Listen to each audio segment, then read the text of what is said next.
Good morning, students, and welcome to the digital platform of Gnanmanjari Vidyapeeth Mahua. We are learning about subject account of standard 11 part 1. In subject account till now we have discussed chapter number 3 journal entry. Today we will start a new chapter number 5, that is subsidiary book. What is subsidiary book? What is their importance? What is their advantage? That will be studied in this chapter. Before starting this chapter, it is clearly I am saying clearly that chapter number 4 is been not taken till the regular classes because it is a not important chapter, so we are skipping this chapter. Afterwards we will learn that chapter also, but from now today we will start chapter number 5. Let us start chapter number 5, subsidiary books. First point is introduction points. In the previous chapter, we have studied that the first entry for recording various day-to-day transactions is known as journal entry. આપણે previous ચેપ્ટરમાં એટલે journal એન્ટ્રીમાં શીખી ગયા કે day to day ટ્રાન્ઝેક્શનને record કરવા એને કહેવાય journal entry. દરરોજના જેટલા transaction બિઝનેસમાં થતા હોય એ બધા ટ્રાન્ઝેક્શન રેકોર્ડ કરવા એને કહેવાય ડે ટુ ડેના ટ્રાન્ઝેક્શન રેકોર્ડ કરવા એ કહેવાય journal entry. The books in which such journal entries are recorded is called a journal. અને જે બુકમાં આ ટ્રાન્ઝેક્શન રેકોર્ડ કરવામાં આવે એને કહેવાય જર્નલ બુક કે journal. When the number of transactions increase in large number, entering all the transaction in one book becomes difficult. Following are the limitation of a journal. એટલે કે જ્યારે બિઝનેસ બહુ big scale ઉપર હોય, બહુ મોટો business હોય અને એના ટ્રાન્ઝેક્શન છે એ બહુ વધારે હોય, તો જ્યારે આવા વધારે ટ્રાન્ઝેક્શન હોય ત્યારે એને રેકોર્ડ કરવું, એને સેવ કરવું કે એને સેફ રાખવું એ બધું બહુ ડિફિકલ્ટ થઈ જાય. અને એવા જ બધા જર્નલના લિમિટેશન છે. તો નીચે 5 એના લિમિટેશન આપ્યા છે, એ ચેક કરી અને આ જ લિમિટેશનને કારણે ન્યૂ બુક એન્ટ્રી કે સબસિડરી બુકને ઇન્ક્લુડ કરવામાં આવે. એના આપણે બેનિફિટ આગળ જોઈશું. પહેલાં આપણે જોઈએ એના લિમિટેશન્સ, જર્નલના limitations. While writing every transaction, the account name has to be mentioned. પહેલો લિમિટેશન એ કે જ્યારે તમે જર્નલ એન્ટ્રી કરો છો ત્યારે દરેક એકાઉન્ટનું નામ મેન્શન કરવું પડે, ભલે એ રિપીટ થતું હોય. એટલે આપણે જર્નલ એન્ટ્રીમાં લર્ન કરી ગયા કે પહેલા એન્ટ્રીમાં કેશ એકાઉન્ટ આવતું હોય તો ત્યાં પણ કેશ એકાઉન્ટને ડેબિટ કરીએ, પછી ચોથી કે પાંચમી ટ્રાન્ઝેક્શનમાં પણ કેશ એકાઉન્ટ આવતું હોય તો એને પણ કા કેશ એકાઉન્ટને ડેબિટ કર્યું હોય કા કેશ એકાઉન્ટને ક્રેડિટ. એટલે કે એનો મિનિંગ એવો છે કે જેટલી વાર એકાઉન્ટના નામ આવે એટલી વાર એને મેન્શન કરવા પડે. એવું નથી કે એકવાર થઈ ગયું એટલે બીજી વાર નહીં. જર્નલમાં આપણે ઘણા બધા વાર કે ઘણા બધા ટ્રાન્ઝેક્શન રિપીટ થતા હોય મિનિંગ એકને એક એકાઉન્ટ રિપીટ થતું હોય. ક્યારેક કેશ એકાઉન્ટ ડેબિટ થતું હોય કોઈ ટ્રાન્ઝેક્શનમાં, તો ક્યારેક કોઈ ટ્રાન્ઝેક્શનમાં કેશ એકાઉન્ટ શું થતું હોય, ક્રેડિટ થતું. તો આવા રીઝનને કારણે એના મેન્શન એકાઉન્ટ વારંવાર કરવા પડે. એક આ limitations. Second one, an individual posting of each account has debited and credit and hence involves the representative journalizing and posting work. એટલે કે દરેક એન્ટ્રી માટે ડેબિટ ક્રેડિટ કરવાનું. પહેલા આપણે જર્નલમાં શીખી ગયા કે એક એન્ટ્રીમાં કોઈ ડેબિટ થતી હોય તો કોઈ થતી હોય, ક્રેડિટ થતી હોય. તો એ પહેલા ડેબિટ ક્રેડિટ કરવાની દરેક ઇન્ડિવિડ્યુઅલ માટે, એટલે કે દરેક એન્ટ્રી માટે, અને પછી એનું જર્નલાઇઝિંગ થઈ જાય પછી એનું પોસ્ટિંગ કરવાનું. એટલે એમ કહેવાય કે આની પ્રોસેસ બહુ લેન્થી થઈ જાય એમ આ કે. ત્રીજું, the journal becomes bulky and voluminous and becomes difficult to manage. અને જર્નલની જે બુક છે એ બલ્કી મતલબ બહુ મોટી થઈ જાય, પેજીસ બહુ વધી જાય. તો એ પેજીસ બહુ વધી જાય એટલે એને સેફ રાખવી કે એને સાચવવી થોડુંક ડિફિકલ્ટ થઈ જાય. કારણ કે બુક્સ મોટી બુક્સ હોય તો એને સાચવવા માટે સ્પેસ જોઈએ, પછી એને કેર રાખવી પડે કે એમાંથી કોઈ પેજ ખરાબ ન થઈ જાય કે પેજ કોઈ ફાટી ન જાય, એવું બધું જોવું પડે. આખી બુક્સને સાચવવી પડે અને એ ડિફિકલ્ટ છે. Such accounting system does not provide the information on a prompt basis. અને આપણે જે જર્નલ બનાવીએ છીએ એના બેઝ ઉપર જો આપણે કંઈ ઇન્ફોર્મેશન લેવી હોય તો એ પ્રોમ્પ્ટ એટલે ઓન ધ સ્પોટ નહીં મળે. આપણે એના માટે ટાઈમ કન્ઝ્યુમ થાય. શું કામ ટાઈમ કન્ઝ્યુમ થાય? કે જર્નલ છે એમાં બધી એન્ટ્રી કમ્બાઈન આવતી હોય. મતલબ પરચેઝની એન્ટ્રી હોય, સેલ્સની એન્ટ્રી હોય, ઇન્કમની પણ એન્ટ્રી હોય, એક્સપેન્સની પણ એન્ટ્રી, આ બધી એન્ટ્રી કમ્બાઈન કરી એટલે એમાંથી સેપરેટ એક જ માટે કોઈ એક માટે આપણે જો એની ઇન્ફોર્મેશન લેવી હોય, સપોઝ એમ કે પરચેઝની આપણે ઇન્ફોર્મેશન લેવી છે કે ડ્યુરિંગ 1 મંથ ટોટલ પરચેઝ કેટલું થયું, તો એના માટે આપણે બધી જ એન્ટ્રીને રીચેક કરવી પડશે ક્યાં ક્યાં પરચેઝ હતું. એમાં પાછો સેકન્ડ કન્ડિશન કે ઈ પરચેઝ કેશમાં હતું કે ક્રેડિટમાં હતું, આવું બધું આપણે અલગ અલગ એને વેચવું પડે. તો એ ઓન ધ સ્પોટ ઇન્ફોર્મેશન આપણને નહીં મળે, એની માટે ટાઈમ કન્ઝ્યુમ થાય અને પાછું એને જર્નલ બનાવી છે એમાં પાછું આપણે મહેનત કરવી પડે, અલગ અલગ એન્ટ્રીને અલગ અલગ સાઈડમાં રાખવી પડે. તો એક એ પણ લિમિટેશન છે અને it becomes very difficult to implement effective internal control system. અને સેકન્ડ કે આનો ફિફ્થ વન છે કે ઇન્ટરનલ કંટ્રોલ સિસ્ટમ નો રહે, મતલબ કે ફર્મના ઇનસાઇડ ડિપાર્ટમેન્ટમાં આપણે કંટ્રોલ ન રાખી શકીએ. શું કામ? તો કે આપણી પાસે કોઈ કાઉન્ટિંગ જ નથી, કેટલું પરચેસ થયું, કેટલું સેલ્સ થયું, કેટલું પ્રોડ્યુસ થયું, કેટલી રો મટીરિયલ આવી, એ ક્યારે ખબર પડે કે જ્યારે બધું જ કમ્બાઈન કરો ત્યારે. જર્નલ એન્ટ્રીમાં આવું કંઈ કરતા જ નહીં. જર્નલ એન્ટ્રીમાં તો રૂટીન ડે વાઇઝ આપણે એની કેલ્ક્યુલેશન કરતા જઈએ કે એન્ટ્રી આપતા જઈએ, એટલે આમાં ટોટલની આપણને જર્નલમાં એક એક એકાઉન્ટની ટોટલની આપણને ખબર પડતી નથી. તો એના કારણે આપણે જે છે એની કોઈ ઇફેક્ટિવ કંટ્રોલ સિસ્ટમ આપણે રાખી શકતા નથી. તો આ 5 લિમિટેશન છે એ જર્નલમાં છે. એ લિમિટેશનને દૂર કરવા આપણે આ સબસિડરી બુક્સને ઇન્ક્લુડ કરવામાં આવી. Let S C that point. In order to overcome this limitation, the journal is subdivided into subsidiary book. આ જર્નલને સબસિડરી બુકમાં ડિવાઈડ પાડવામાં મતલબ વેચવામાં આવે, અલગ અલગ પાર્ટ્સ પાડી દેવામાં આવ્યા according to the entries or according to the transaction or goods, that is purchase, sales, purchase return, sales. આ રીતે એના અલગ અલગ ગ્રુપ પાડી દેવામાં આવ્યા. Because of the use of computer, this limitation have been neutralized. અને અત્યારે તો ઓલમોસ્ટ આપણે જોઈએ કે બિઝનેસના એકાઉન્ટ છે એ 90% કેસીસમાં કંપની શું કરે છે તો કે કોમ્પ્યુટરમાં જ એકાઉન્ટિંગ રાખે છે, બુક્સમાં રાખતા નથી. તો એનો બેનિફિટ શું થાય તો કે એનો બેનિફિટ એ કે વર્ક ઓછું થઈ જાય અને આપણે એક મેઇન કે એને સાચવવામાંથી આપણને એક પ્રોબ્લેમમાંથી આપણે છૂટા થઈ જાય. કેવી રીતના તો કે કોમ્પ્યુટરમાં ઇઝીલી આપણે એને સાચવી શકીએ, ઇઝીલી આપણે એને સેવ કરી શકીએ લોંગ ટાઈમ માટે. જ્યારે આપણી પાસે જો બુક્સ વધતો હોય ને લોંગ ટાઈમ માટે સેવ કરવી કે લોંગ ટાઈમ માટે સાચવવી એ બહુ ડિફિકલ્ટ હતું. આમાં એ નથી. એટલે કે આ બધા લિમિટેશન જે આપણે ઉપર 5 લિમિટેશન જોયા એ કોમ્પ્યુટર આવવાના કારણે અને કોમ્પ્યુટરમાં સોફ્ટવેર ક્યાં ટેલી અને પ્રોફિટ નામના જે સોફ્ટવેર છે એના કારણે આ જે લિમિટેશન હતી એ બધી દૂર થઈ ગઈ. For the large number of transactions which are repetitive, a separate book of journal is kept. એટલે કે બહુ વધારે ટ્રાન્ઝેક્શન જ્યારે હોય ત્યારે રિપીટેટિવ ટ્રાન્ઝેક્શન મતલબ કેશના ટ્રાન્ઝેક્શન રિપીટ થતા હોય, પરચેઝના ટ્રાન્ઝેક્શન રિપીટ થતા હોય, તો એ બધા ટ્રાન્ઝેક્શન જે રિપીટ થાય એ બધા રિપીટેશન માટે અલગ અલગ બુક રાખી દેવાની. એટલે પરચેઝ માટે એક અલગ બુક પરચેઝ બુક, સેલ્સ માટે અલગ બુક સેલ્સ બુક. તો જેટલા પરચેસ થશે એ બધા પરચેસ બુકમાં જ રેકોર્ડ કરવાના, જર્નલમાં રેકોર્ડ કરવાના નહીં. એટલે શું થાય કે બધું સેપરેટ થઈ જાય, જુદું જુદું પહેલેથી જ પડતું આવે. એટલે આપણે જેની જરૂર હોય એ જ આપણે ફ્યુચર ઇન્ફોર્મેશનમાં લઈ શકીએ. જ્યારે જર્નલમાં તો બધું ભેગું હોય, એમાં આપણે અલગ અલગ કરવાની જરૂર પડશે. પણ જ્યારે સબસિડરી બુક બનાવતા હશું ત્યારે આવી અલગની પહેલેથી જ અલગ અલગ જ એન્ટ્રી આપેલી છે એટલે આપણને ઇઝી પડશે. For example, credit purchase for credit sales, cash sales etcetera. જો ક્રેડિટ પરચેસ માટે અલગ બુક, કેશ એટલે ક્રેડિટ સેલ્સ માટે અલગ બુક, કેશ સેલ્સ માટે અલગ બુક, આ રીતે અલગ અલગ બુક બનાવવામાં આવશે. Specific transactions are noted in specific book. Such separate books of journal are known as subsidiary. Specific ખાસ જે ટ્રાન્ઝેક્શન છે એને જ રિલેટેડ બુકમાં રેકોર્ડ કરવામાં આવશે. હવે meaning of subsidiary book. Subsidiary books are referred to the journal kept for specific transaction of similar nature. Subsidiary book એટલે તો કે એક સ્પેસિફિક અને સિમિલર ટ્રાન્ઝેક્શન માટે જે અલગ બુક બનાવવામાં આવે એને કહેવાય subsidiary books. Subsidiary books are also known as day book. Day book એટલે એમાં પણ દરરોજના જ ટ્રાન્ઝેક્શન રેકોર્ડ કરવામાં આવે.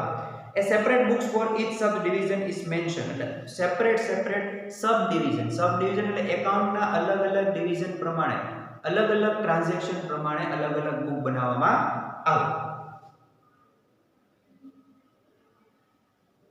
For example, recording all credit purchase transaction, purchase book is prepared, and for recording all credit sales transaction, sales book is recorded. એટલે કે અલગ અલગ બુક માટે અલગ અલગ. હવે જોઈએ types of subsidiary books. Types of subsidiary book.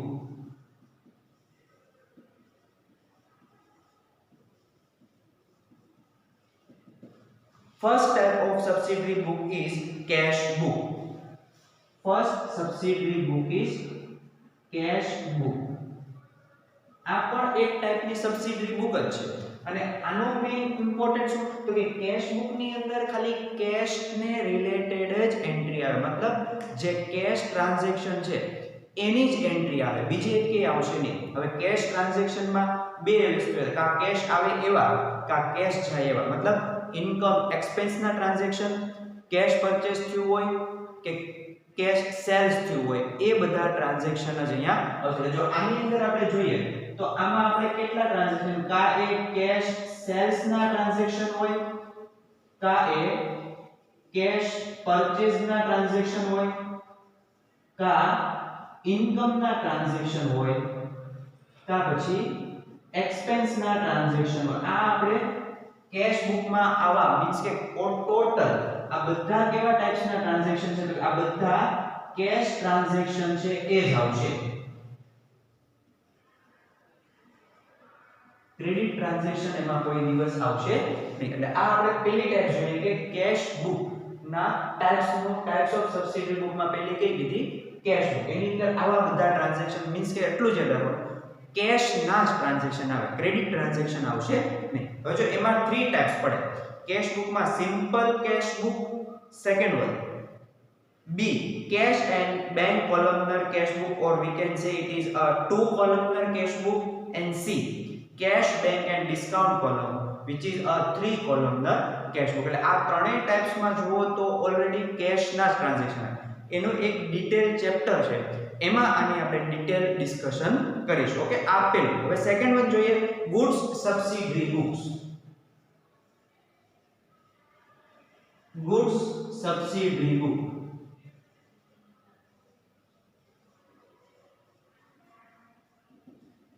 એની અંદર તો કે આ પોઈન્ટ કે આ ટાઇપ્સ આપણે આ ચેપ્ટરમાં ડિસ્કસ કરવાનું છે. હવે આની અંદર તો કે આની અંદર કેવા આવે અહીંયા જો કેશ બુકમાં બધા કેશ રિલેટેડ આવે તો ગુડ્સ સબસિડરીમાં ખાલી ગુડ્સ રિલેટેડ મતલબ પરચેસ રિટર્ન સેલ્સ અને સેલ્સ આ ચાર ટાઇપ્સના ટ્રાન્ઝેક્શન અહીંયા આપણને આવશે અને એનું જ આપણે ડિસ્કશન કરવાનું. એટલે અહીંયા શોર્ટમાં કહીએ તો અહીંયા આપણે શું આવે તો કે ક્રેડિટ પરચેસના ટ્રાન્ઝેક્શન પછી ક્રેડિટ સેલ્સ ના ટ્રાન્ઝેક્શન ક્રેડિટ પરચેસ રિટર્ન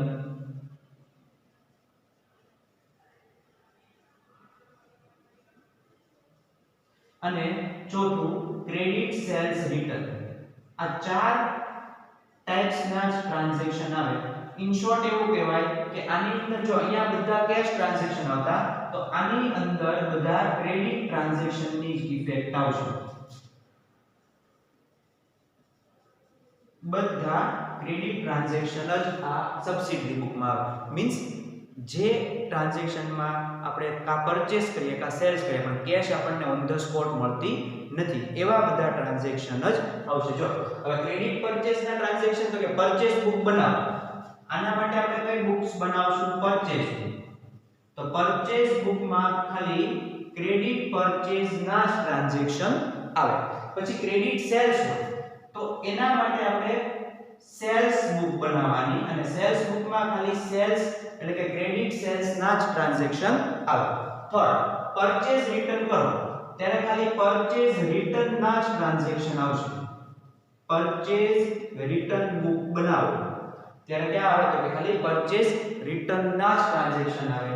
અને અહીંયા જ્યારે સેલ્સ રિટર્ન હોય આપણે ઈ ગુડ્સ ના એન્ટ્રી આપણે સેલ્સ રિટર્ન બુક માં જ બનાવવામાં આવે. કે ચાર બુક્સ બનશે ને 4 બુક્સમાં 4 એન્ટ્રીઝ આવે, બીજી એક મતલબ ક્રેડિટ પરચેઝ ની, ક્રેડિટ સેલ્સ ની, ક્રેડિટ પરચેઝ રિટર્ન અને ક્રેડિટ સેલ્સ રિટર્ન ની જ એન્ટ્રીઓ આવશે. એ આપણે આગળ ડિસ્કસ કરશું. પછી થર્ડ ટાઈપ છે subsidiary for bills. Bills related જે બુક્સ આવે, થર્ડ પોઈન્ટમાં જે બિલ્સ રિલેટેડ બુક્સ છે, બિલ્સ રિલેટેડ કે બિલ્સ સબસિડરી બુક્સ હોય તેમાં બે ટાઈપ્સ છે.